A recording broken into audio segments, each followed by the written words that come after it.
എല്ലാവർക്കും നമ്മുടെ പുതിയൊരു വീഡിയോയിലേക്ക് സ്വാഗതം. അപ്പോൾ ഇന്നത്തെ ഈ ഒരു വീഡിയോയിൽ നമ്മൾ ചാർട്ടിൽ ക്യാൻഡിൽ സ്റ്റിക്ക് നോക്കിയിട്ട് സൈക്കോളജിക്കലായിട്ട് എങ്ങനെ ചിന്തിച്ച് നമുക്ക് ട്രേഡിങ് പ്ലാൻ ചെയ്യാം.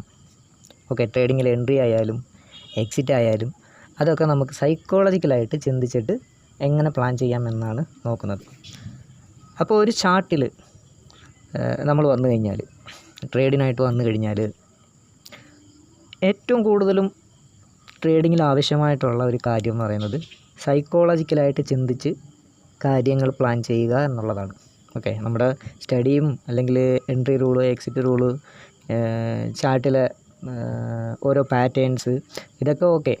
പക്ഷേ അവിടെ നടക്കുന്ന കാര്യങ്ങൾ, ഇനി മറ്റുള്ളവർ അവിടെ ഏത് രീതിയിലായിരിക്കും നോക്കി കാണുന്നത്, അതുപോലെ ആ ചാർട്ടിൽ ഓരോ മൂവ്മെൻറ്റ് നടക്കുമ്പം സൈക്കോളജിക്കലായിട്ട് നമ്മൾ ചിന്തിക്കേണ്ടുന്നത് ഏത് രീതിയിലാണ്, അതിനെയൊക്കെ ഈ ചാർട്ടിലൂടെ ക്യാൻഡിൽ സ്റ്റിക്ക് നോക്കിയിട്ട് സിമ്പിളായിട്ട് പെട്ടെന്ന് കുറേ കാര്യങ്ങൾ മനസ്സിലാക്കാൻ പറ്റിയൊരു വീഡിയോ ആണ് ഇന്നത്തെ ഈ ഒരു വീഡിയോ. അപ്പോൾ നമുക്ക് വീഡിയോയുടെ ഡീറ്റെയിലേക്ക് പോവാം. അപ്പം ആദ്യം തന്നെ നിങ്ങൾ ഈ ഒരു വീഡിയോ സ്കിപ്പ് ചെയ്യാതെ അവസാനം വരെ കാണുക. നിങ്ങൾക്ക് കുറേ കാര്യങ്ങൾ സൈക്കോളജിക്കലായിട്ട് മനസ്സിലാക്കാനായിട്ട് പറ്റും കുറച്ച് സമയം കൊണ്ട്. അപ്പോൾ ആദ്യമായിട്ട് നമ്മുടെ ചാനൽ വാച്ച് ചെയ്യുന്നവരുണ്ടെങ്കിൽ ഒന്ന് ബെല്ലൈക്കൺ പ്രസ് ചെയ്ത് സബ്സ്ക്രൈബ് കൂടെ ചെയ്തേക്കുക. വീഡിയോ ഇഷ്ടപ്പെട്ടാൽ ലൈക്ക് ചെയ്യണം. അതുപോലെ നിങ്ങളുടെ അഭിപ്രായങ്ങൾ കമൻസായിട്ട് അറിയിപ്പിക്കുകയോടെ വേണം. അപ്പം നമുക്ക് ഇപ്പോൾ എടുത്തിരിക്കുന്നത് നിഫ്റ്റിയുടെ ചാർട്ടാണ്. നിഫ്റ്റിയുടെ ഒരു ഏരിയ മാത്രം നോക്കിയിട്ട് കുറച്ച് സമയം കൊണ്ട് നമുക്ക് അവിടെ നടന്നിരിക്കുന്ന ആ ഒരു സൈക്കോളജി എങ്ങനെയാണ് എന്ന് നോക്കാം.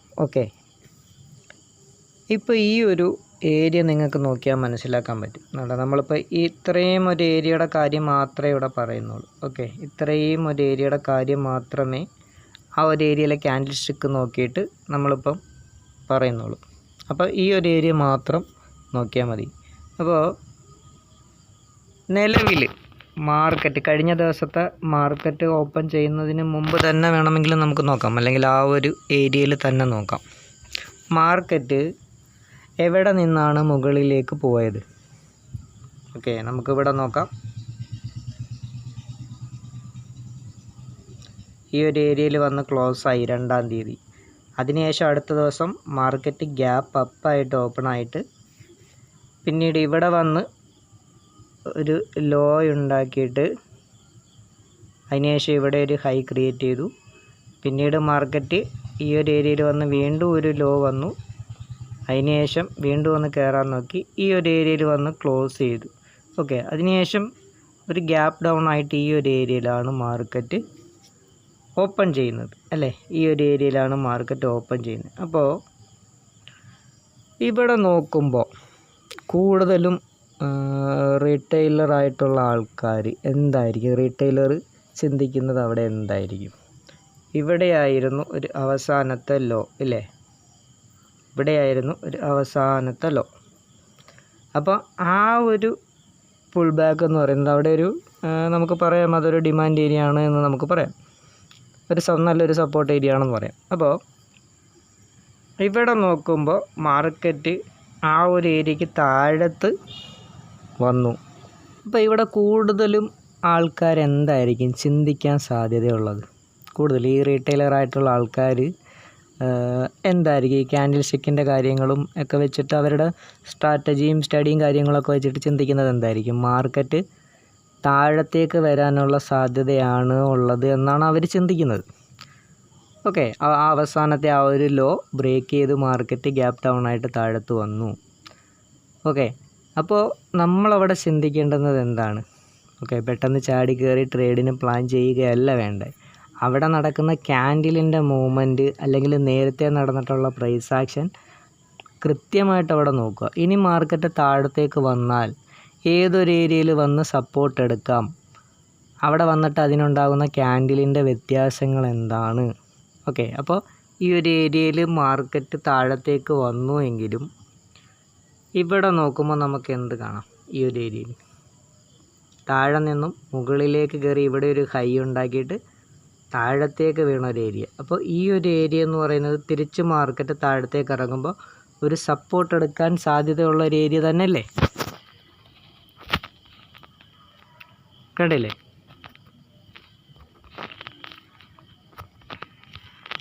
അതിനുശേഷം അവിടെ എന്താ സംഭവിച്ചത്? ക്യാൻഡിൽ നോക്കുമ്പോൾ നമുക്ക് എന്ത് കാണാം? ക്യാൻഡിൽ നോക്കുമ്പോൾ നമുക്ക് കാണാൻ പറ്റുന്നത് മാർക്കറ്റ് ഇവിടെ നിന്ന് താഴത്തേക്ക് വന്നു. ഓക്കെ, താഴത്തേക്ക് വന്നു. അതിനുശേഷം വീണ്ടും ഒന്ന് കയറാൻ ശ്രമിച്ചു, വീണ്ടും ഒന്ന് താഴത്തേക്ക് വന്നു. പക്ഷേ നേരത്തെയുള്ള ആ ഒരു ലോയിനെ ബ്രേക്ക് ചെയ്ത് പോകാനായിട്ട് പറ്റുന്നില്ല. വീണ്ടും മാർക്കറ്റ് മുകളിലേക്ക് കയറി. ഓക്കെ, മുകളിലേക്ക് കയറി. അപ്പോൾ നമ്മൾ ഇവിടെ നോക്കുമ്പോൾ നമുക്ക് എന്ത് പാറ്റേൺ കാണാൻ പറ്റുന്നുണ്ട്? ഒരു W പാറ്റേൺ കാണാൻ പറ്റുന്നുണ്ട്. അതുകൂടാതെ ഈ ഒരു താഴത്ത് നോക്കുകയാണെങ്കിൽ ഇവിടെ ഒരു ഡബിൾ ബോട്ടം ക്രിയേറ്റ് ആയിട്ടുണ്ട്. ഓക്കെ, അതൊരു ആ ഒരു സപ്പോർട്ട് ഏരിയയിൽ വന്നിട്ട് ഒരു ഡബിൾ ബോട്ടം ക്രിയേറ്റ് ആയി. അതിനുശേഷം ഒരു W പാറ്റേൺ ക്രിയേറ്റ് ആയി. ഈ ഒരു W പാറ്റേൺ ക്രിയേറ്റ് ആയി. ഓക്കെ, ഇനി അവിടെയുള്ള ആ ഒരു ക്യാൻഡിൽ, ഇപ്പോൾ ഈ ഒരു താഴത്തുള്ള ക്യാൻഡിൽ നമുക്കൊന്ന് നോക്കാം. ഓക്കെ, ഈ താഴത്തേക്ക് മാർക്കറ്റ് വന്നപ്പോൾ അവിടെയുള്ള ക്യാൻഡിൽ ഒന്ന് നോക്കേ. താഴത്തേക്ക് വന്നു, ആ ഒരു സപ്പോർട്ട് ഏരിയയിൽ വന്നിട്ട് ക്യാൻഡിലിൻ്റെ സ്ട്രെങ്ത് അവിടെ കുറയുന്നു. താഴത്തേക്കുള്ള ഈ ഒരു ക്യാൻഡിൽ നമുക്ക് കാണിച്ചു തരുന്നത് ഒരു വിക്ക് ഉണ്ടാക്കിയിട്ട് മുകളിലേക്ക് കയറിപ്പോയ ഒരു ക്യാൻഡിലാണ്. അതിനുശേഷം ഒരു സ്ട്രോങ് ആയിട്ടൊരു റെഡ് ക്യാൻഡിൽ വന്നു. പക്ഷേ നേരത്തെയുള്ള ക്യാൻഡിലിൻ്റെ ലോ ബ്രേക്ക് ചെയ്യാനായിട്ട് പറ്റുന്നില്ല. വീണ്ടും അടുത്തൊരു ക്യാൻഡിൽ നോക്കുകയാണെങ്കിൽ, ഈ ഒരു നാലാമത്തെ ക്യാൻഡിൽ നോക്കുകയാണെങ്കിൽ ഒരു സ്പിന്നിങ് ടോപ്പ് ക്യാൻഡിലാണ്. ഓക്കെ, ആ ഒരു സ്പിന്നിങ് ടോപ്പ് ക്യാൻഡിൽ വന്നു കഴിഞ്ഞാൽ എന്താണ് അവിടെ ഉദ്ദേശിക്കുന്നത് എന്ന് നമുക്ക് ക്യാൻഡിൽ സ്റ്റിക്കിൻ്റെ സ്റ്റഡിയിലൂടെ മനസ്സിലാക്കാനായിട്ട് പറ്റും. അപ്പോൾ ക്യാൻഡിൽ സ്റ്റിക്കിൻ്റെ ഒരു വീഡിയോ നമ്മൾ ചെയ്തിട്ടുണ്ട്, അത് കാണാത്തവരൊന്ന് കണ്ടു നോക്കുക. അപ്പോൾ ആ ഒരു ഏരിയയിൽ ഒരു ഇൻഡിസിഷനാണ് ഉണ്ടാകുന്നത്. അടുത്തൊരു ക്യാൻഡിൽ വന്നു, വീണ്ടും താഴത്തേക്ക് സ്ട്രെങ്ത് ഇല്ല, മുകളിലേക്കൊരു സ്ട്രോങ് ഗ്രീൻ ക്യാൻഡിൽ കയറി, വീണ്ടും തിരിച്ച് രണ്ട് റെഡ് ക്യാൻഡിൽ താഴത്തേക്ക് വന്നു, സ്ട്രെങ്ത് കാണിച്ചു. പക്ഷേ നേരത്തെയുള്ള ലോയിനെ ബ്രേക്ക് ചെയ്തിട്ടില്ല. വീണ്ടും താഴത്തേക്ക് ഇറങ്ങാൻ നോക്കിയെങ്കിലും അടുത്തൊരു ഗ്രീൻ ക്യാൻഡിൽ, ഇതും ഒരു സ്ട്രോങ് ആയിട്ടുള്ള ക്യാൻഡിലല്ല. അതിന് മുകളിൽ നമ്മൾ നേരത്തെ അവിടെ വരച്ചിരുന്ന ആ ഒരു സപ്പോർട്ടിന് മുകളിലേക്ക് വീണ്ടും ഒരു ഗ്രീൻ ക്യാൻഡിൽ കയറി തിരിച്ചിറങ്ങിയിട്ട് അതൊരു എന്ത് ക്യാൻഡിലായിട്ട് മാറി? ഒരു ഇൻവെർട്ടഡ് ഹാമർ ക്യാൻഡിലായിട്ട് മാറി. അതിനുശേഷം ഈ ഒരു അവസാനത്തെ 5 മിനിറ്റ് സ്ട്രോങ് ആയിട്ടുള്ള റെഡ് ക്യാൻഡിലിൻ്റെ ഹൈനെ ഒരു സ്ട്രോങ് ആയിട്ടൊരു ഗ്രീൻ ക്യാൻഡിൽ എൻഗൾഫ് ചെയ്തു. അപ്പോൾ അവിടെ എൻഗൾഫിങ് പാറ്റേണുമായി ക്യാൻഡിൽ സ്റ്റിക്കിൻ്റെ സ്റ്റഡിയിൽ എൻഗൾഫ് ചെയ്തു.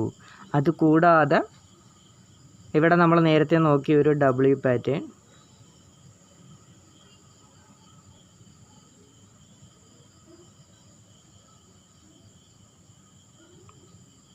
ഓക്കെ, ഒരു W പാറ്റേൺ, ഈ ഒരു W പാറ്റേണിൻ്റെ ഹൈ കൂടെ ബ്രേക്ക് ചെയ്യുമ്പോൾ അവിടെ ബയ്യർ ആയിരിക്കുമോ ഇനി മുകളിലേക്ക് കയറാൻ സാധ്യതയുള്ളത്, അതോ ആ താഴത്തേക്ക് എൻട്രി എടുത്തിരിക്കുന്ന സെല്ലേഴ്സ് അവിടെ വീണ്ടും വെയിറ്റ് ചെയ്തിരിക്കുമോ?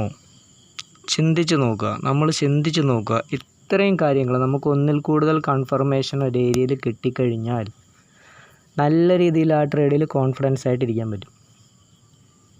അപ്പോൾ മാർക്കറ്റ് ഗ്യാപ്പ് ഡൗൺ ആയി എങ്കിലും തൊട്ട് താഴത്തുള്ള ആ ഒരു സപ്പോർട്ടിൽ നിന്നും മാർക്കറ്റിന് താഴത്തേക്ക് പോകാനായിട്ട് പറ്റുന്നില്ല. അവിടെ ഒരു ഡബിൾ ബോട്ടം ക്രിയേറ്റ് ചെയ്ത് ഒരു W പാറ്റേൺ ആയി. അതിനുശേഷം ക്യാൻഡിൽ സ്റ്റിക്കിൻ്റെ സ്റ്റഡി നോക്കുമ്പോൾ ആ താഴത്തുള്ള ലോയിനെ ബ്രേക്ക് ചെയ്യാനായിട്ട് മാർക്കറ്റിന് പറ്റുന്നില്ല. പിന്നീട് അവിടെയുള്ള ആ ഒരു അവസാനത്തെ 5 മിനിറ്റ് സ്ട്രോങ് ആയിട്ടുള്ള ഒരു റെഡ് ക്യാൻഡിലിൻ്റെ ഹൈയിലേക്ക് ഒരു സ്ട്രോങ് ഗ്രീൻ ക്യാൻഡിൽ ബ്രേക്ക് ചെയ്യുന്നു. അപ്പോൾ അവിടെ എൻഗൾഫിങ് പാറ്റേൺ നടന്നു. അപ്പോൾ എത്ര കൺഫർമേഷൻ നമുക്ക് അവിടെ കിട്ടുന്നു മുകളിലേക്കുള്ള സ്ട്രെങ്ത് കാണിക്കുന്നതിന് വേണ്ടി. ഓക്കെ, അതിനുശേഷം മാർക്കറ്റ് എന്ത് സംഭവിച്ചു? ആ ഒരു ഹൈനെ ബ്രേക്ക് ചെയ്ത്, ആ ഒരു W പാറ്റേണിൻ്റെ ഹൈനെ ബ്രേക്ക് ചെയ്തിട്ട് വീണ്ടും അടുത്തൊരു സ്ട്രോങ് ഗ്രീൻ ക്യാൻഡിൽ തന്നെയാണിത്. ഓക്കെ, വീണ്ടും സ്ട്രോങ് ഒരു ഗ്രീൻ ക്യാൻഡിൽ കയറി വീണ്ടും ഓപ്പണിംഗ് റേഞ്ച് ഹൈയിലേക്ക് വന്നു. ഓക്കെ, ഇത് ഓപ്പണിംഗ് റേഞ്ച് ഹൈ അല്ലേ?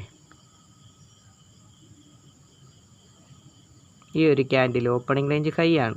ഓക്കെ, അതൊരു വലിയൊരു ക്യാൻഡിലുമാണ് ഈ ഒരു ക്യാൻഡിൽ എന്ന് പറയുന്നത്. അത് ഈ ഒരു റെഡ് ക്യാൻഡിൽ എന്ന് പറയുന്നത് വലിയൊരു ക്യാൻഡിലുമാണ്. ആ ഒരു ഏരിയയിലേക്ക് വരുമ്പോൾ ക്യാൻഡിലുകൾ എന്താണ് കാണിക്കുന്നത്? ആ ഒരു ഏരിയയിലേക്ക് വരുമ്പോൾ ക്യാൻഡിലുകൾ നോക്കിക്കഴിഞ്ഞാൽ നമുക്ക് കാണാം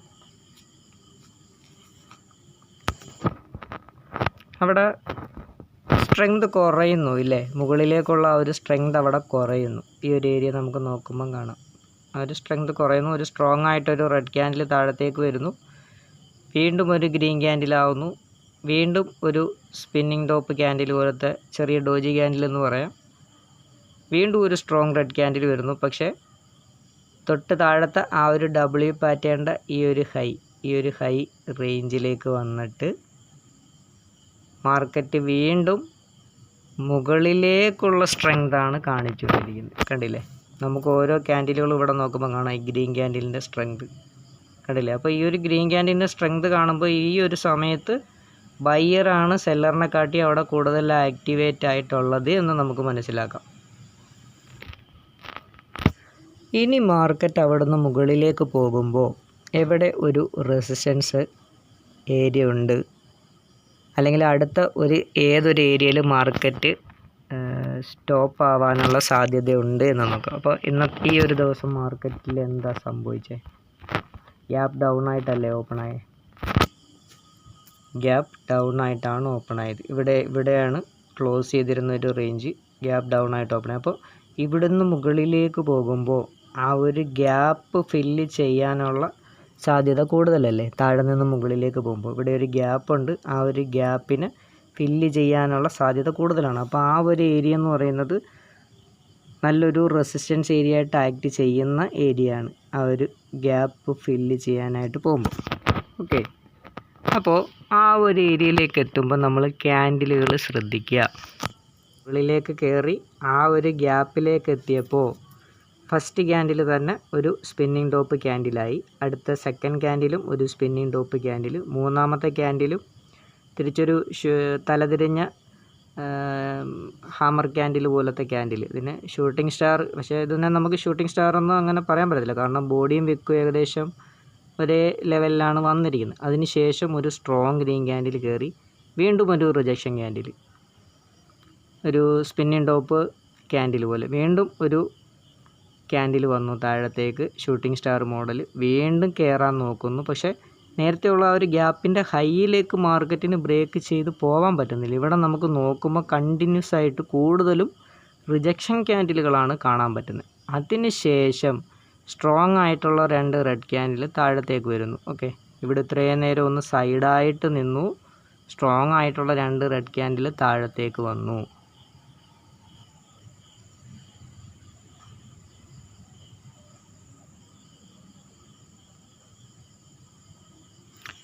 ഈ ഒരു മാർക്ക് ചെയ്തിരിക്കുന്ന ഏരിയ ഒന്ന് നോക്കാം.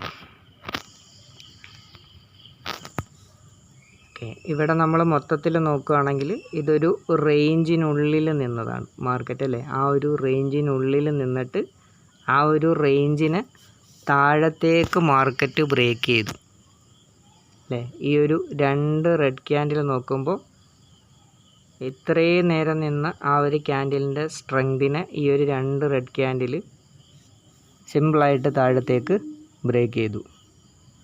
ഓക്കെ, അപ്പോൾ അവിടെ നമുക്ക് എന്ത് മനസ്സിലാക്കാനായിട്ട് പറ്റുന്നുണ്ട്? സൈക്കോളജിക്കലായിട്ട് ചിന്തിക്കുമ്പോൾ സെല്ലർ അവിടെ ആ ഒരു സമയത്ത് സ്ട്രോങ് ആയി, അത്രയും നേരം ആ ഒരു റേഞ്ചിനുള്ളിൽ നിന്നിട്ട് ആ ഒരു റേഞ്ചിനെ താഴത്തേക്ക് ബ്രേക്ക് ചെയ്തു. അതുകൂടാതെ നമുക്ക് എന്ത് മനസ്സിലാക്കാം? മാർക്കറ്റ് ഈ ഒരു റേഞ്ചിൽ വന്നിട്ട് മുകളിലേക്ക് കയറാൻ നോക്കി, വീണ്ടും താഴത്തേക്ക് വന്നു, വീണ്ടും മുകളിലോട്ട് കയറാൻ നോക്കി, വീണ്ടും താഴത്തേക്ക് വന്നു, വീണ്ടും മുകളിലോട്ട് കയറാൻ നോക്കി, വീണ്ടും മാർക്കറ്റ് താഴത്തേക്ക് വന്നു, വീണ്ടും കയറാൻ നോക്കി, അതിനുശേഷം ആ ഒരു റേഞ്ചിനെ മാർക്കറ്റ് ബ്രേക്ക് ചെയ്തു. അപ്പോൾ നമ്മളിവിടെ നോക്കുക എത്ര തവണ ഈ ഒരു ഏരിയയിൽ മാർക്കറ്റ് വന്നു. 1, 2, 3, 4ാമത്തെ തവണ ആ ഒരു ഏരിയനെ മാർക്കറ്റ് ബ്രേക്ക് ചെയ്തു. അപ്പോൾ ഇവിടെയുള്ള അവസാനത്തെ ആ ഒരു 2 റെഡ് ക്യാൻഡിൽ സ്ട്രോങ് ആയിട്ടുള്ള റെഡ് ക്യാൻഡിലാണ് ഈ ഒരു ഏരിയനെ ബ്രേക്ക് ചെയ്തു. തിരിച്ച് മുകളിലോട്ട് കയറാൻ നോക്കിയാലും ആ ഒരു റേഞ്ച് എന്താവും? നല്ലൊരു റെസിസ്റ്റൻസ് ഏരിയ ആവാനുള്ള സാധ്യത കൂടുതലല്ലേ? അപ്പോൾ ആ ഒരു ഏരിയയിലേക്ക് മാർക്കറ്റ് ചെല്ലുമ്പോൾ ക്യാൻഡിൽ നോക്കുക. സ്ട്രോങ് ആയിട്ടുള്ള ഗ്രീൻ ക്യാൻഡിൽ 5 മിനിറ്റിൽ കയറി, അതിന് ശേഷം ഒരു റിജക്ഷൻ ക്യാൻഡിലാണ് വന്നത്. ചെറിയൊരു ഇൻഡിസിഷൻ ക്യാൻഡിൽ വന്നു, അതിനുശേഷം സ്ട്രോങ് ആയിട്ടൊരു റെഡ് ക്യാൻഡിൽ വന്നു. അപ്പോൾ ഈ ഒരു 3 ക്യാൻഡിലും കൂടെ ചേർത്ത് നമുക്ക് എന്ത് പറയാൻ പറ്റും? ഈ ഒരു 3 ക്യാൻഡിലും കൂടെ ചേർത്ത് നമുക്ക് എന്ത് പറയാൻ പറ്റും? ഒരു ഈവനിങ് സ്റ്റാർ പാറ്റേൺ ക്യാൻഡിലാണ് അല്ലേ? അപ്പോൾ ആ ക്യാൻഡിൽ സ്റ്റിക്കിൻ്റെ സ്റ്റഡിയിൽ ആ ഒരു ഈവനിങ് സ്റ്റാർ പാറ്റേൺ വന്നു കഴിഞ്ഞാൽ മാർക്കറ്റ് താഴത്തേക്ക് പോകാനുള്ള സാധ്യതയാണ് കൂടുതലായിട്ടും ഉള്ളത് എന്നാണ്.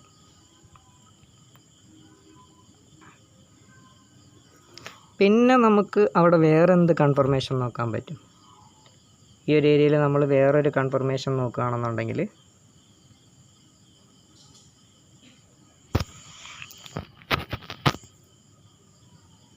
നമുക്കിവിടെ ഒരു പാറ്റേൺ കാണാൻ പറ്റുന്നുണ്ട് അല്ലേ?